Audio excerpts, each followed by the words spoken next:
Hepatobiliary system है, इसमें क्या है, राइट और लेफ़्ट हेपेटिक डक्ट जो है लिवर से आती है, राइट और लेफ़्ट हेपेटिक डक्ट जो कि कॉमन हेपेटिक डक्ट बनाती है। फिर गॉल ब्लैडर से आती है सिस्टिक डक्ट जो कि कॉमन हेपेटिक डक्ट के साथ कंबाइन होकर सीबीडी बनाती है, कॉमन बाइल डक्ट। सीबीडी जो है वो ड्यूडेनम के सेकंड पार्ट में ओपन होती है इन पेपिला ऑफ विटर। ठीक है, इन्वेस्टिगेशन आपने हेडिंग्स कर लेनी है सिर्फ। इसके बाद थेरेप्यूटिक इंडिकेशंस ऑफ ईआरसीपी जो है आपने देख लेना है, 5S से याद रखना है। स्टोन्स सीबीडी से निकालने हैं, स्ट्रक्चर हो सीबीडी में, स्फिंक्टेरेक्टमी के लिए, सेल साइटोलॉजी के लिए, यहाँ पे स्टेंट जो है पैंक्रियाटिक डक्ट में पास करना उसके लिए, तो 5S। उसके बाद आ जाता है एक्स्ट्रा हेपेटिक बिलियरी एट्रेसिया। इसमें क्या होता है, इसमें एक्स्ट्रा हेपेटिक बाइल डक्ट्स की जो है डिस्ट्रक्शन होती है ड्यू टू इन्फ्लेमेटरी प्रोसेस। ठीक है, और इसमें इसकी क्लासिफिकेशन है 1, 2 और 3। 1 में सिर्फ सीबीडी की डिस्ट्रक्शन होगी, 2 में कॉमन हेपेटिक डक्ट की और 3 में राइट और लेफ़्ट हेपेटिक डक्ट की। ठीक है, उसके बाद आ जाती हैं इसके क्लिनिकली कैसे प्रेजेंट करेगा पेशेंट। जॉन्डिस होगा पहले हफ्ते में और टाइम के साथ साथ वो प्रोग्रेस हो जाएगा। ठीक है, स्टूल्स पेल हो गए, यूरिन डार्क होगा, प्यूराइटिस होगा, स्टेटोरिया होगा जो कि ऑस्ट्रियोमलेशिया करवा देगा।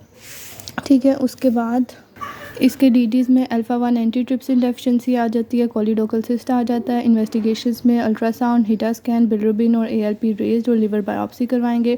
ट्रीटमेंट में कैसाई प्रोसीजर है जिसमें बाइल डक्ट जो है लिवर कैप्सूल तक उसके एक्सीजन कर देते हैं। उसके बाद आ जाता है कोलिडोकल सिस्ट। कोलिडोकल सिस्ट क्या है, इसमें कंजेनिटल डायलिटेशन होती है इंट्रा और एक्स्ट्रा हेपेटिक डक्ट की। ठीक है, एक्स्ट्रा हेपेटिक बिलियरी एट्रेसिया में डिस्ट्रक्शन होती है एक्स्ट्रा हेपेटिक डक्ट्स की, और इसमें जो है कोलिडोकल सिस्ट में इंट्रा और एक्स्ट्रा की डायलिटेशन होती है।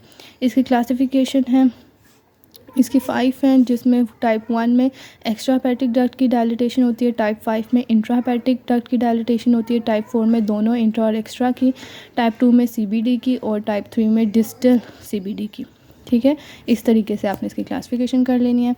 क्लिनिकल प्रेजेंटेशन में क्या है, फीवर होगा, पेन होगा, राइट हाइपोकॉन्ड्रियम में और जॉन्डिस होगा।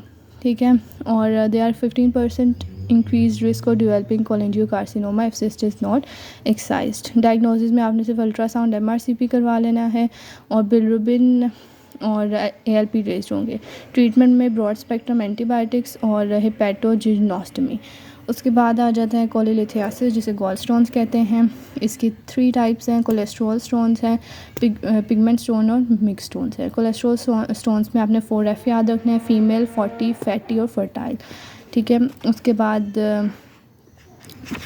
इसके साथ एसोसिएशन होती है 4F के साथ। पिगमेंटेड स्टोन्स है, पिगमेंटेड स्टोन में हमारे पास ब्लैक और ब्राउन स्टोन आ जाते हैं। जो ब्लैक स्टोन्स हैं इसमें इनसॉल्युबल बिलिरुबिन जो है वो मिक्सड होती है कैल्शियम फॉस्फेट और कैल्शियम बाइकार्बोनेट के साथ।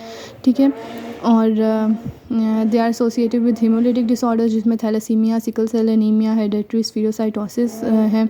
This stones are hard in consistency और लेयर्ड कट सरफेस होते हैं। ठीक है, 3 बातें याद रखिए। नंबर 1 इसमें होता क्या है कॉम्पोजिशन, नंबर 2 इसकी एसोसिएशन, नंबर 3 कंसिस्टेंसी और इसकी लेयर्ड सरफेस आपने। ठीक हो गया। ब्राउन पिगमेंट जो है इसमें क्या होता है, ये due to infection of biliary tree की वजह से होते हैं। इसमें ऑर्गेनिजम्स आपने देख लेना है, इकोलाई, क्लेप्सिएला, बैक्टीरियोइड्स, फ्रेजाइलस। ठीक है, कीप के निमोनिक से KEB। ठीक है, this bacteria release beta glucuronidase enzyme in bile. This enzyme causes deconjugation of bilirubin.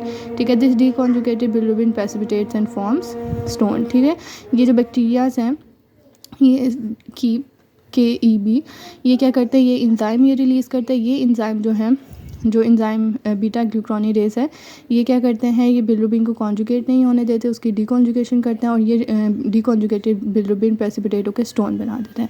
ठीक है, और इसकी कॉम्पोजिशन आपने देख लेनी है। Bacteria cell bodies along with calcium bilirubinate, calcium palmitate, calcium stearate. ठीक है, presence of foreign bodies like stent और पैरासाइट सच एज क्लोनोर, ये इतना इंपॉर्टेंट नहीं है, बस ये इसका ब्राउन पिगमेंट्स का इतना ही आपको पता होना चाहिए। उसके बाद है कॉन्सिक्वेंसेज ऑफ गॉल स्टोन्स है। इसमें गॉल ब्लैडर में आपने देख लेना बाइल डक्ट और इंटेस्टाइन। गॉल ब्लैडर में एसिम्टोमेटिक हो सकता है और ज़्यादातर एसिम्टोमेटिक होता है। बिलियरी कॉलिक है, एक्यूट कोलिसिस्टाइटिस है, क्रॉनिक हो सकता है। गॉल ब्लैडर में पस पड़ सकती है, म्यूकोसील हो सकता है, गॉल ब्लैडर की परफोरेशन हो सकती है, कार्सिनोमा या गैंग्रीन।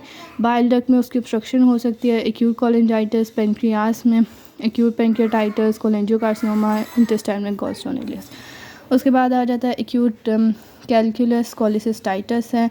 इसमें acute cholecystitis occurs due to impaction of stone at gall bladder neck, ठीक है।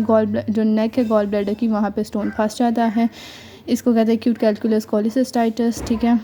उसमें क्या होता है, गॉल ब्लैडर हाइपरेमिक हो जाता है, oedematous tense and distended, signs of inflammation मिलते हैं। फीचर्स क्या होंगे, राइट अपर क्वाड्रेंट पेन होगी जो कि टिप ऑफ शोल्डर तक जाएगी, टेंडरनेस होगी राइट हाइपोकॉन्ड्रियम में, एनोरेक्सिया, नोजिया, वॉमिटिंग, फीवर होगा, माइल्ड जॉन्डिस। मर्फिस साइन क्या होता है, ये जो है एक्यूट कोलिसिस्टाइटिस में मिलेगा। इसमें क्या होता है बेसिकली, आपने पेशेंट का जो लोअर बॉर्डर है लिवर का, वहाँ पे टच करना होता है और पेशेंट को कहना है कि touch at mid lower inferior border of liver, ठीक है। पेशेंट के जो है जो लोअर इन्फीरियर बॉर्डर है लिवर का, उधर जो है आपने टच करना होता है अपने हाथ से, and ask patient to inspire air due to which diaphragm, और पेशेंट को कहना है अंदर की तरफ सांस खींचे, ठीक है। जब वो अंदर की तरफ सांस खींचेगा, आपका जो हाथ होगा वो उसकी